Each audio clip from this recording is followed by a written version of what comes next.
How you doing, guys? It's Eric from TheWasteland.com. Jack Spirko from the Survival Podcast had a saying that he always used in his show, talking about the reason to get prepared was for if times get tough or even if they don't, meaning that this was something that you could do that would be beneficial if there was a major disaster, but would also be beneficial if life continued on as it was and nothing bad happened. And that is obviously a primary reason why it's a great idea to do various types of preparedness and self-sufficiency type, choices in your life, is because it can be beneficial no matter what. Now, unfortunately, preppers kind of have a tendency to try to, and this isn't just preppers, I guess it's kind of just more of a human tendency to try to anticipate exactly what's going to happen. And obviously that's, our brains are designed to work that way. If you can't try and figure out what's going on and anticipate it, you're going to make all sorts of blunders and errors and injurious decisions. But when it comes to preparedness specifically, that can be a bad idea because it causes you to continuously make these anticipatory choices that don't always work out. Whereas if you do a general preparedness plan, then that can apply to most scenarios. Again, what Jack Spirko called the commonality preparedness. And also most of those things will make your life better no matter what. Whereas if you plan for some very specific thing, if that doesn't happen, a lot of what you do would be wasted or maybe even counterproductive to all of your other goals.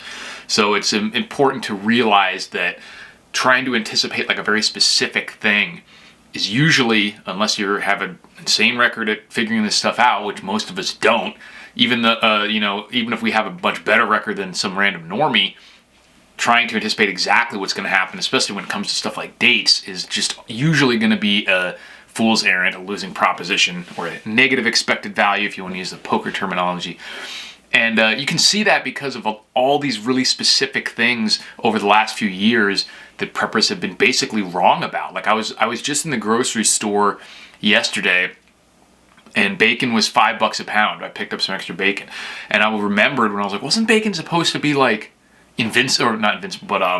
unavailable and incredibly expensive? There's supposed to be some massive pork shortage. We've heard all these, all the conspiracy theories about how they were doing all, trying to eliminate it from the market and all this. And who knows if any of that is eventually going to be true and replaced with insect flour or whatever. But the point is that within the last year or so, pork was supposed to become extremely expensive and or unavailable. And it's now cheaper than it's been in a few years.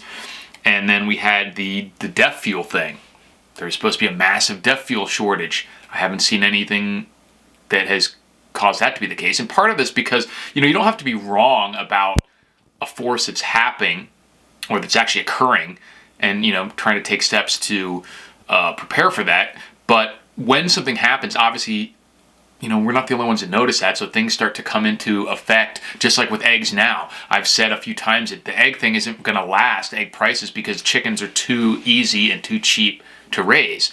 And so people are going to start being like, why am I paying $10 for a dozen eggs when I can get a chicken for $5, a chick, and a couple of them, and have more eggs than I can even eat. And that's going to happen a lot, and the prices will come back down. And so those type of, equilibrium type forces come into play all the time. So something that you're not even necessarily wrong about the initial reasons why you think it might happen, but it's not necessarily going to reach the conclusion that you think. Someone made a comment one time on Twitter where someone said, if trends continued like this, then blank will happen. And someone said, well, yeah, if I throw a ball into the sky, you could say, if the trend continues like this thing will fly into space.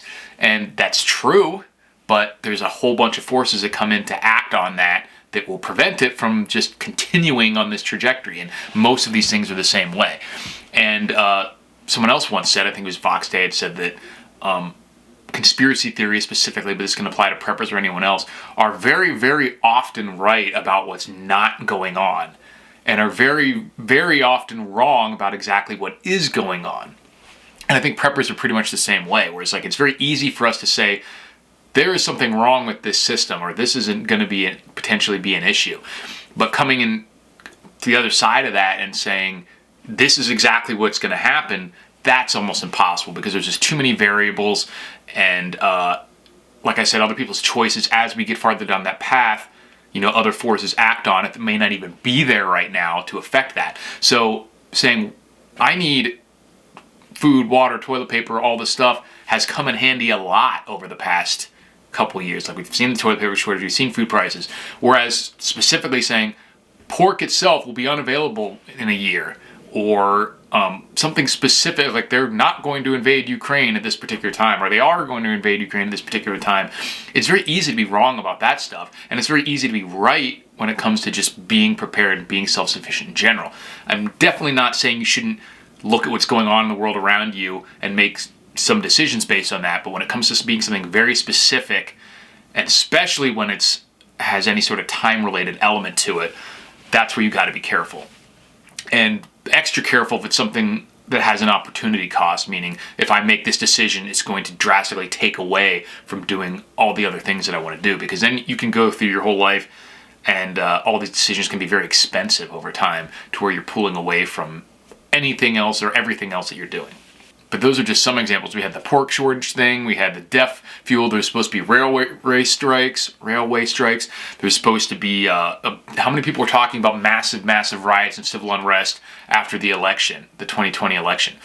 Obviously, there's little bits of, discontent and whatnot, but there was no such turmoil. I mean, we see people come out with all these like prophecies and whatnot about how the cities were going to be burning to the ground across the country after the elections, and none of that happened, at least not yet. And obviously, I'm not saying that stuff can't happen or that it won't at some point, but it's exactly proves my point that trying to figure out exactly when it could happen and when it is going to happen and making your decisions based on that is definitely not the smart way to go. It's the difference between like wearing your seatbelt whenever you're in your car and then specifically trying to figure out and make financial and preparation decisions based on like, wow, this is the intersection right here. This is where there's going to be a crash, and then you go, oh, no crash, and instead it happens at some other random time. So that's what we need to focus on. Is just focus on the fundamentals, making sure you have all the stuff. That way, you are ready to go. Like obviously, it's a higher risk now of some sort of nuclear event than there has been in the past, but I've always had the basic preparation stuff for that because it's always been a possibility. Now it's a higher possibility, but I'm not trying to figure out like that it's going to happen within a certain time frame, and if it doesn't, then we're in the clear. This is not the way preparedness works, and it's extra stressful to think of it that way too. It's much better to say what are all the different things that I need to prepare for, and then you can adjust based on things that are going on in the world, but don't try to time anything. One of the reasons I thought of this is because I was thinking about how people can be wrong like in the same way over and over again, and without changing the way they think about things. And so I always try to look back and say like, what was I wrong about?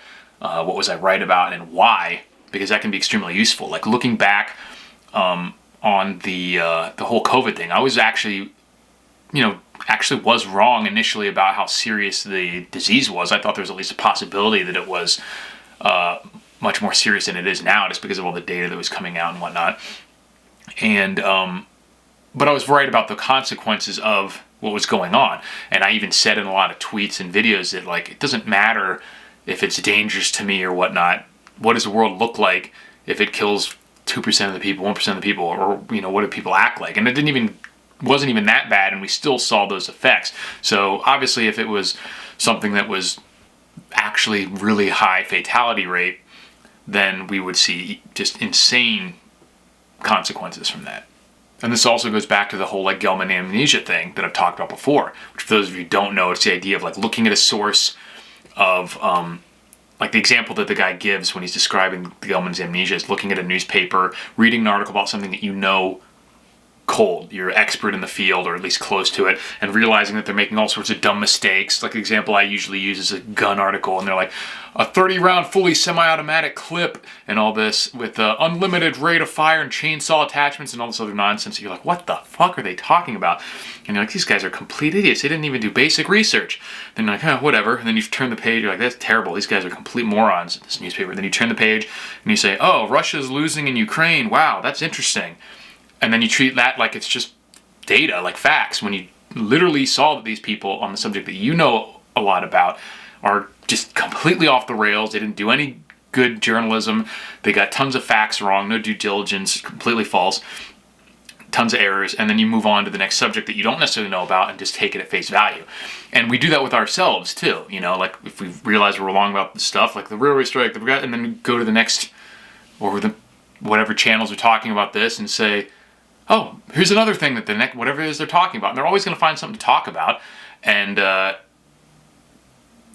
you know what I mean? So if you keep reacting to every one of these things just the same way, it's going to put you in some problems, or at least put you in a heightened state of just stress, where if you can just square away the basics, then you're going to be fine, and then adjust based on specific information that you are privy to. But don't, like I said, don't try to make drastic, choices that are based on a specific thing, especially not a specific timeline.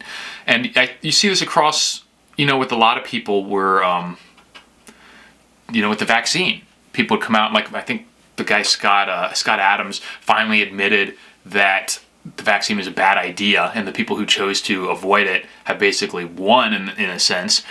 But he's acting like it was impossible to know, and he's kind of not really in good faith. It's more like he's sarcastic. How did you know? Why don't you tell us how you knew? Kind of thing. He thinks that it was just a luck of the draw, that the smart people would have decided that the vaccine was okay because of the data, and then if you decided otherwise because of your conspiracies, you just got lucky. And like I said, goes right back to the Gelman's amnesia thing. Like, we have any of the data that you could have looked at. I mean, I know it's a simple concept of like not trusting the government, but as a heuristic, like not trusting the government has worked out in all these various cases.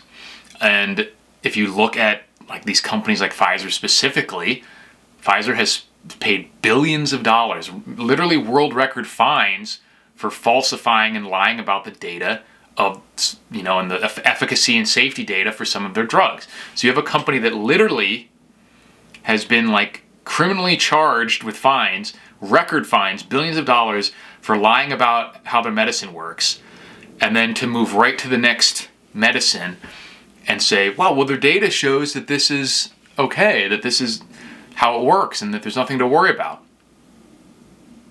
And then people are doing this. They're doing it day in and day out. And this is one of the beefs that I have with, not to specifically drag anybody, I feel like I've been defending Canadian Prepper a lot in the comments, so I'll give him a little minor critique here. But why I think he's wrong about all the global warming stuff is for the exact same reason. He is coming at it from, and I see this a lot with very intelligent people, because, people in general project. They tend to assume that a lot of other people work the same way they do. And when they evaluate data earnestly and in good faith, they kind of just forget that not everyone is doing that.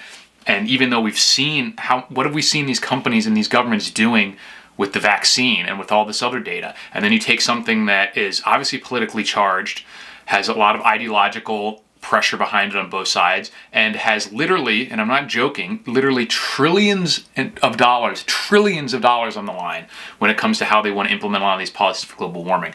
And he looks at like the data and says, the numbers are showing this. Like, what do you want me to do? Like, this is what the numbers show. I've looked at all the data, and that's good. That's good due diligence. And I'm saying these people are fucking liars. I looked at all the data on the vaccine when it came out, and guess what? They were fucking lying about it. And these people have been wrong continuously and proven to have been purposefully wrong in many cases. So it's a question of like, if I know someone is a liar and the guy comes out and says, I won the lottery yesterday. I won 2 lotteries yesterday. I have $3 million now. And I'm like, I don't see any evidence that the guy has any money, and I know he's a liar. So I'm like, I don't believe him. He doesn't have $3 million. And then someone comes and looks at the data, and this is how I kind of think that a lot of these people are doing with the global warming, and they say, well, look, it's $2 million plus $1 million second lottery, that's $3 million. Like, 2 plus 1 is 3, right? And I'm like, yes, I realize 2 plus 1 equals 3. I can't argue with that. I'm saying the guy's a fucking liar. He didn't win the lottery. So if you're looking at all the data and saying, hey, this data plus this data equals this, and he wants me to kind of refute this, I'm like, I can't refute that if that stuff is all true. But these people are fucking liars. They're frauds, the whole group of them. And so I don't have an alternative theory necessarily to present to you, but you can pick out sophistry and lies and even the way people say things. And it's gotten ridiculous to the point where, like, literally they've had to change what they're calling it. I mean, people are just like glossing over the fact that this is like the global warming now magically includes record-setting cold temperatures, and it's now they've been forced to call it climate change, to where like literally anything is included now and anything is evidence of what they want. You see how clever this part is? How it doesn't require a shred of proof? And most paranoid delusions are intricate, but this is brilliant. Even though they've had to completely change the name and completely change all their timelines, like literally you have people in videos saying that the New York City was going to be underwater, and then it gets hemmed and hawed away about, and the smart people are used to, you know, finding new data, so they kind of accept that as an excuse, when literally the bottom line is they've been fucking wrong about everything, and they're fucking frauds and liars. Fucking liar. And there's zero reason to trust them. And like I said, I don't have alternative theories for this.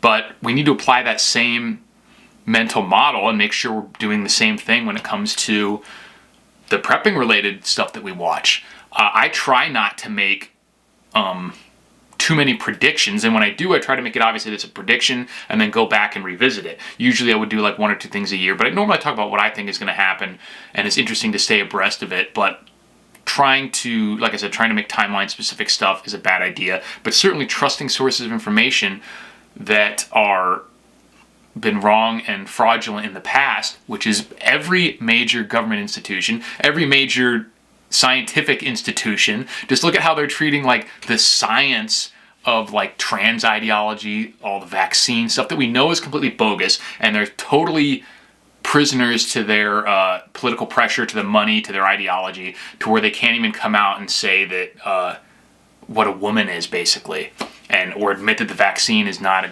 doesn't work. You know, they finally had to kind of soft admit it, but not in public, really. So be careful of your sources of information.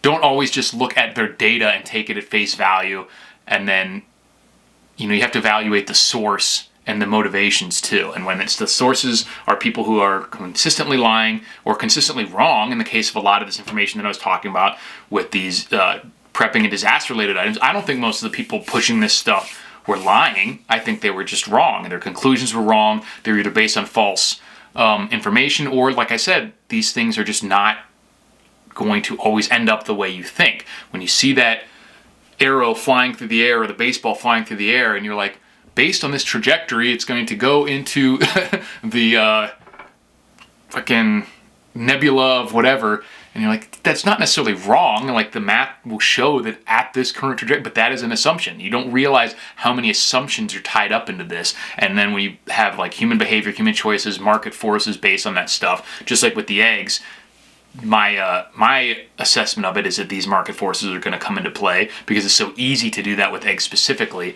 that these prices won't last for very long.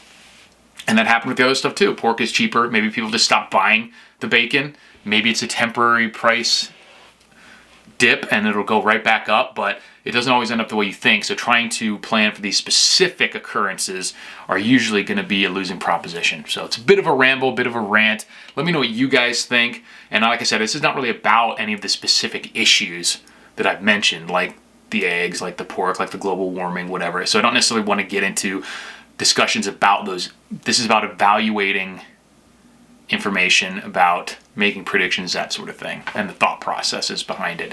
And let me know what you guys think about that, and I'll talk to you later.